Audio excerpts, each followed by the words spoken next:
Hey guys, and welcome back! Today, we are going to be talking about rules in games and why they're important. In truth, a game is actually a series of rules we choose to play by. Rules are the heart of a game, and they will make or break the game. Rules cover everything from what the player is supposed to do, to how the character moves or acts, to how to win, and everything in between. They can be simple things, like you can only jump once, or you can double jump. Things that don't need to be told to the player, but rather can be discovered through play, or bigger concepts, like find the keys to the place or beat the monster to progress. The most noticeable of these rules are the ones which affect gameplay. These are things such as the height the character can jump, the damage they can inflict, how much damage opponents can do and how quickly, and many more similar things.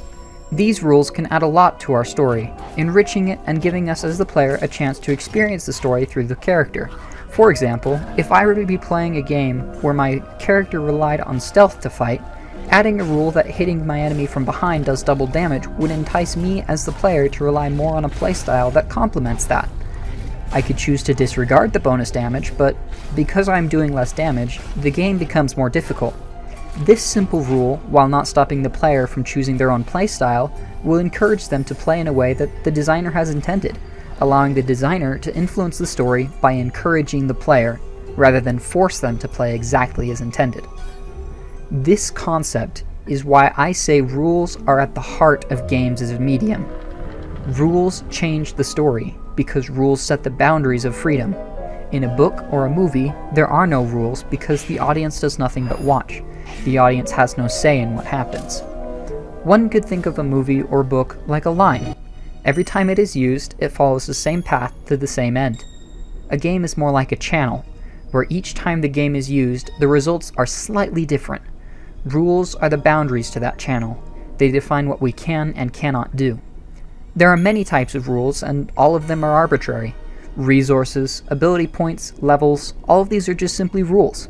The key difference between a well-designed game and a poorly designed one is how well the rules fit in with each other, and with the game itself. Going back to our hypothetical stealth game, if it included a rule that the player had to use a weapon which draws attention to themselves, while it would make for interesting gameplay, it would break the character's story and style. Not all rules have to be rigid and defined, but when designing a game, it is a good idea to write down as many of the rules as possible, and where possible, add in exact numbers and formulas. Formulas like spawn rates, drop rates, damage counts, and the like will help later on in the development process. Inevitably, as the game grows more complicated, there will be rules that conflict with one another. In Rivals of Aether, they use what are known as meta rules to determine the priority of different rules. For example, parrying an attack stops that attack's rule of causing damage. Thus, a parry is a rule which overrides another rule. Meta rules are rules about rules. They determine which rules override other rules and how specific actions interact. Rules determine a lot about a game, and if a game has good rules, generally the game is good as well. Pay attention and look for the rules of the game you are playing. If you learned a new trick by thinking about the rules of the game, leave that in the comments below. I hope you enjoyed this video, and if you did, don't forget to hit like and be sure to subscribe for more content like this. Have fun!